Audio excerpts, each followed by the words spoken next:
आओ लवनासुर, आज अमावस्या की रात्रि है, भक्षण करो मेरा, लेकिन मेरे गांव वालों को छोड़ दो। लवनासुर!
ये क्या था?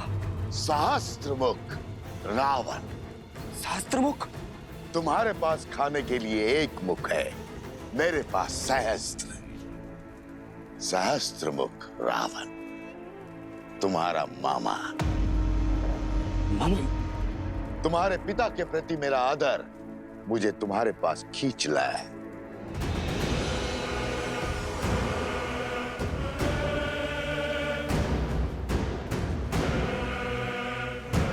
असुर आदर से नहीं, स्वार्थ से आते हैं। स्वार्थ हो या भूख, मैं शांत करने आया। बड़ी दया आ रही है मुझे तुम पर। महान असुर, मधुर राक्षस के पुत्र होकर ऐसी दीनता। अपने पिता की दी हुई सौगात इस मधुपुरी राज्य में ही संतुष्ट हो। छोटे मोटे कीड़े मकोड़े जैसे मनुष्यों को खाकर जी रहे, शर्म नहीं आती? स्वार्थ आज भूख का बहाना बन के आया है। यदि मेरे मामा ना होते तो अभी अपनी भूख को शांत कर देता और आपके साथ खेल में नहीं उलझता। मैं उलझाने नहीं, उत्साह बढ़ाने आया हूं। प्रतिशोध का उत्साह बढ़ाने। लंकेश की मृत्यु का प्रतिशोध लेने आया हूं मैं उस राम से, उस राम से जिसने राक्षसों की गरिमा और सम्मान का अंत किया है। लंका से लंकेश और राक्षसों से रावण को छीना है। अब मुझे उस राम को पराजित करना है। उसकी शक्ति, उसकी पत्नी को उसके पराजय का दृश्य दिखाना है। पर उसको ही क्यों? नर की शक्ति उसकी पत्नी होती है। नर यदि बलवान देह है तो पत्नी रीढ़ की हड्डी। बिना रीढ़ की हड्डी के बलवान देह का कोई महत्व नहीं। इसलिए हमें वार देह पर नहीं, रीढ़ की हड्डी पर करना होगा। सुना है कि सीता साक्षात लक्ष्मी का अवतार है, किंतु है तो मानव, निर्बल। यदि तुम सीता को पकड़ने में कामयाब हो गए तो राम की जय जयकार पराजय के नाद में बदल जाएगी। केवल देवता ही नहीं, साक्षात महादेव भी तुम्हारी शक्ति के सामने शीश झुकाएंगे। अच्छा,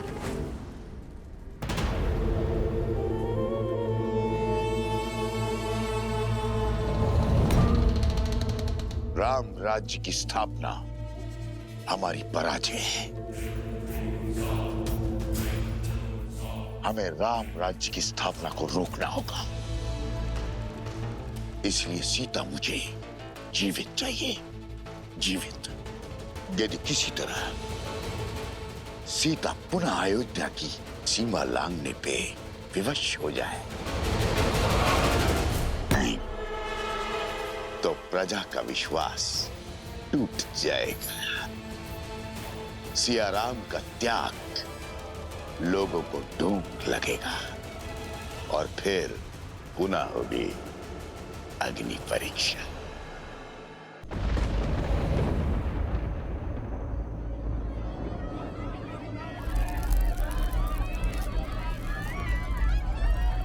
कौन है?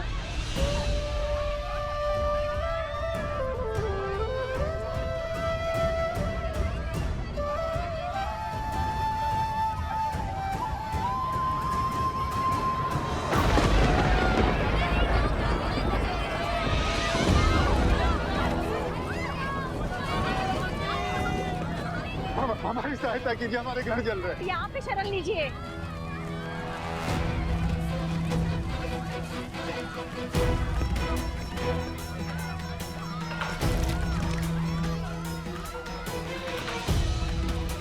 गुरु माता, ये सब कैसे हुआ? 10 कोस पर इनका गांव है। लगता है लवणासुर ने आक्रमण किया है। इसी कारण ये भागकर आश्रम में शरण लेने आए हैं। लवणासुर? वो मनुष्यों का आहार करता है और कभी कभी कौशल की सीमाओं के पास आक्रमण कर मनुष्यों को खा जाता है।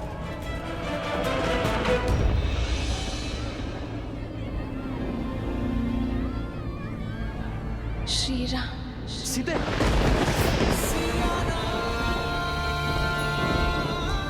सीते,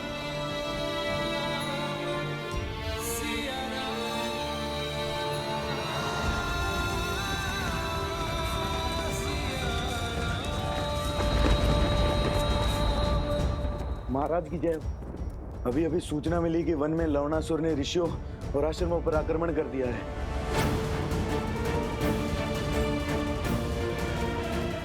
लवणासुर, कहीं उसका मंतव्य मेरी सीता को क्षति पहुंचाना तो नहीं? वन देवी, मैंने सुना है यहाँ पर किसी लवणासुर का प्रकोप है। क्या वो हम सबको मार देगा? मेरी माता को भी? किसी को कुछ नहीं होगा, ना तुम्हें और ना ही तुम्हारी माँ को।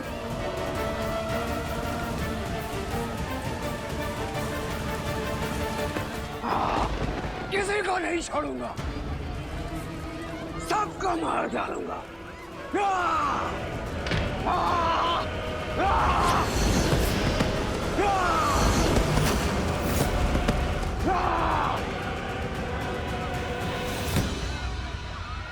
लवणासुर, हर अमावस्या को हमने एक नर बलि देने का वचन दिया था और उसे निभाया भी। फिर इतना हाहाकार, इतना क्रोध क्यों? ये क्रोध नहीं, प्रतिशोध है। और यहाँ केवल राक्षस रहेंगे।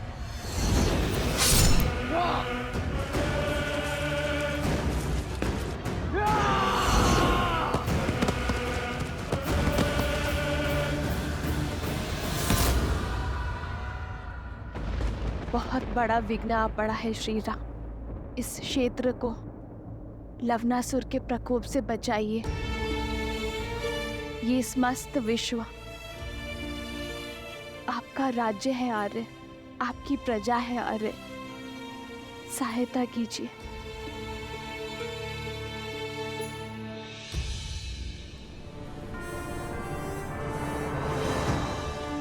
उत्तर की ओर यहां मधुपुरी नाम की एक नगरी है। लवणासुर यहां अधर्म का राज चलाता है, परंतु अचानक उसने इसके समीप बसी कोसल राज्य की सीमा क्षेत्र पर आक्रमण किया है। वहां वो वनवासियों को मार रहा है। गांव के गांव खाली हो रहे हैं। हमें शीघ्र अतिशीघ्र कुछ करना होगा। पाप की शक्ति पुण्य से सदा कम होती है। मधुपुर की प्रजा की सहायता के लिए भैया के आशीर्वाद से लवणासुर से युद्ध करने मैं जाऊंगा। अयोध्या का सेनापति मैं, इसीलिए लवणासुर से युद्ध करने के लिए भी मैं ही जाऊंगा। नहीं भैया, ये अवसर मुझे दीजिए। भरत भैया 14 वर्ष तक आपकी सेवा का लाभ उठा चुके हैं। लक्ष्मण भैया आपकी ढाल बनकर रहे हैं। आपके साथ भीषण युद्ध लड़े उन्होंने। कृपया मुझे लवणासुर को मारकर अपनी प्रजा की रक्षा और पराक्रम के प्रदर्शन का अवसर दीजिए।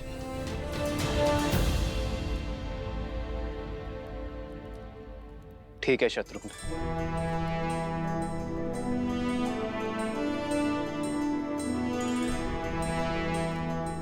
कूच की तैयारी करो शत्रुघ्न। मधुपुरी की प्रजा को एक नए राजा की आवश्यकता होगी। मुझे विश्वास है कि तुम लवणासुर का वध करने में सक्षम होगे। इसलिए कूच करने से पूर्व एक कार्य करना आवश्यक है शत्रुघ्न।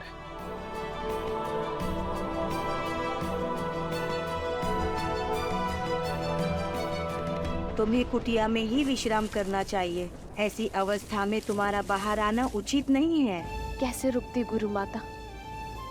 केवल अपने बारे में ही नहीं, समाज और संसार के बारे में भी तो सोचना है। भगवान वाल्मीकि के आदेश अनुसार भारद्वाज ऋषि यज्ञ आरंभ करेंगे लवणासुर की शक्तियों को कम करने। हाँ गुरु माता, तपस्वियों का कर्तव्य है यज्ञ और प्रार्थना करना।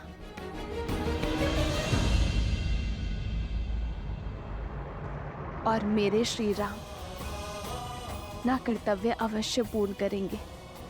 बस उन्हें सूचना मिलने भर की देर है। वो लवणासुर के आतंक का अंत करने में विलंब नहीं करेंगे।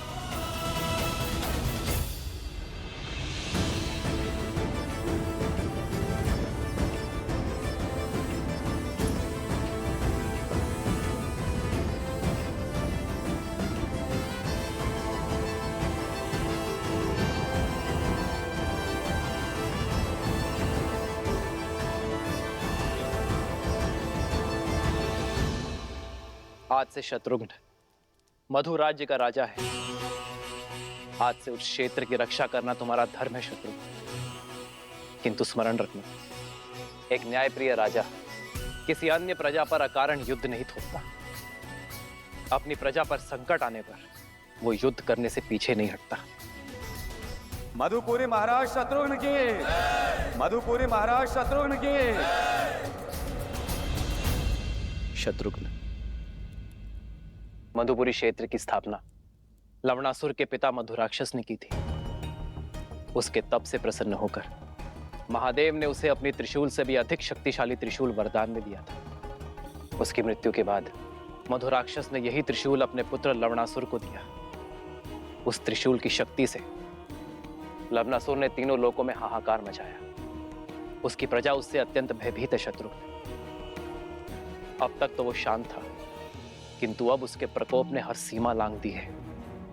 हमारी राज्य के सीमा के निकट प्रहार करने का दुस्साहस किया, प्रजा को कष्ट पहुंचाया। अब तुम्हें इसका प्रतिघात लेना होगा। यशस्वी भव।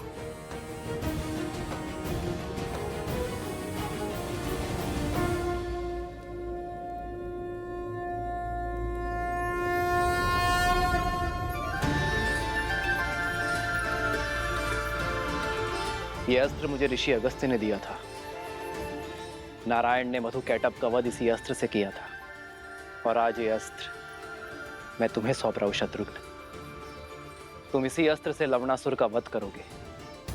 मैंने इस अस्त्र का प्रयोग रावण के वध के लिए भी नहीं किया था। कदाचित नियति ने इस अस्त्र पर लवणासुर का ही नाम लिखा है, और आज ये अस्त्र अपना कर्तव्य निभाने के लिए सज्ज है।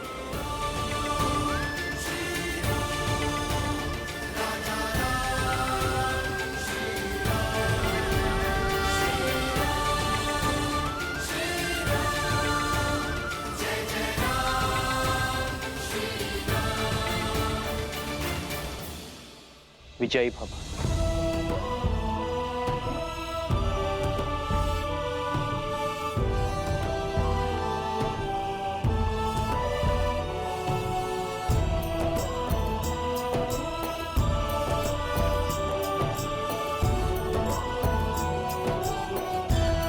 मधुपुरी के समीप ही मिथिला की एक छोटी सी सीमा है। यदि इस युद्ध में कोई भी आवश्यकता पड़े तो पिताश्री से सहायता लेने में चूकिएगा मत।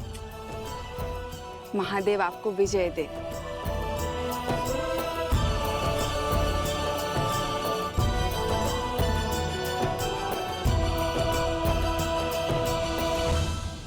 भगवान वाल्मीकि का आदेश है, सभी आश्रम जनों को अनुष्ठान में बैठ मंत्रोच्चार करना है। ओम शांति शांति स्वाहा।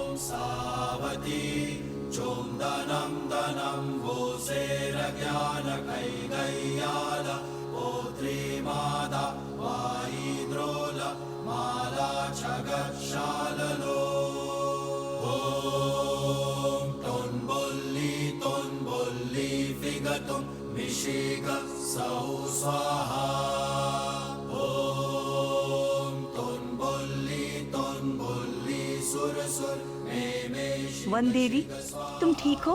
लगता है प्रसव की पीड़ा आरंभ हो गई है। इन्हें कुटिया में जल्दी ले जाने का प्रबंध करो। श्री राम, श्री राम।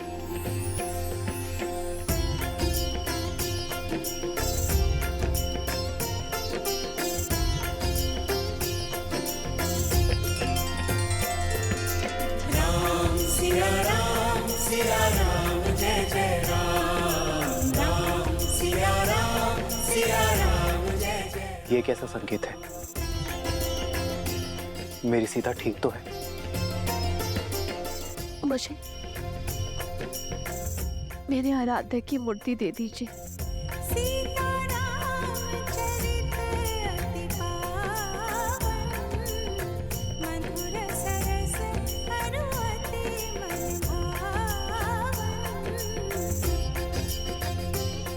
मेरे पूर्वजों, मेरी सीता की रक्षा करना।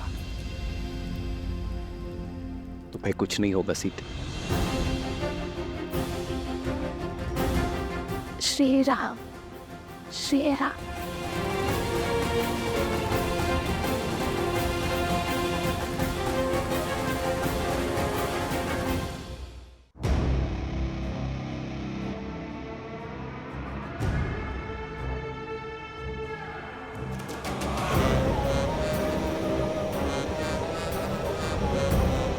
सीमा तो सुरक्षित है आश्रमवासियों।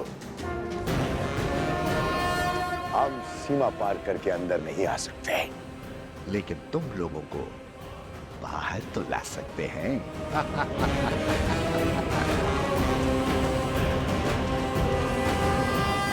हम आश्रम में इतना धुआं भर देंगे कि तुम्हें बचने के लिए बाहर आना ही होगा।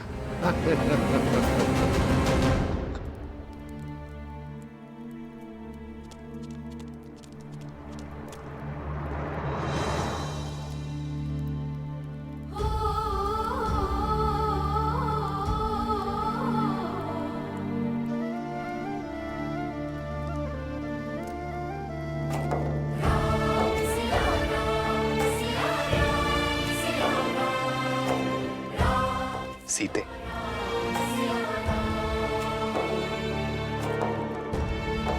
प्रतीत होता है हमारे वंशज के जन्म लेने की शुभ घड़ी आ गई।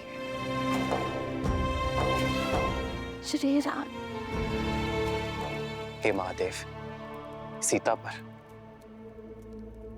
मेरी होने वाली संतान पर अपनी कृपा दृष्टि बनाए रखना।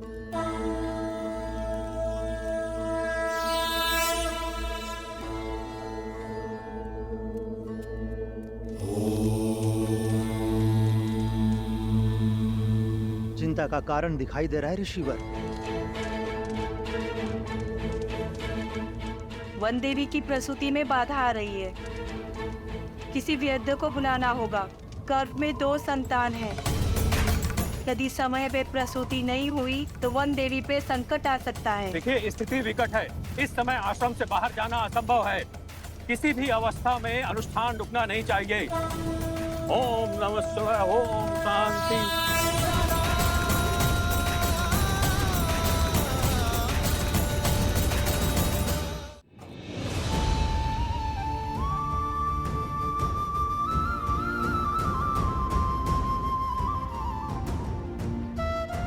श्री राम, श्री राम।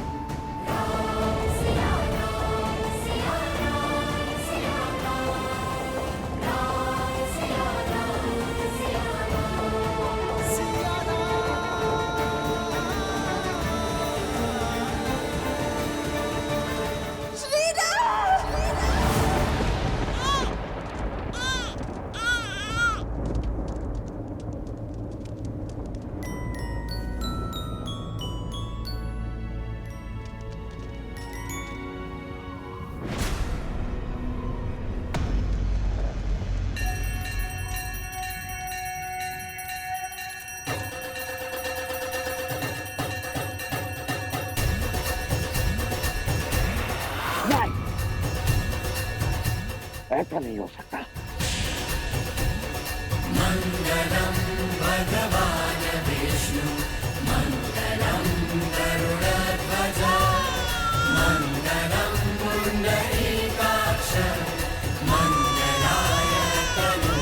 बधाई हो वनदेवी, पुत्र जन्मे हैं।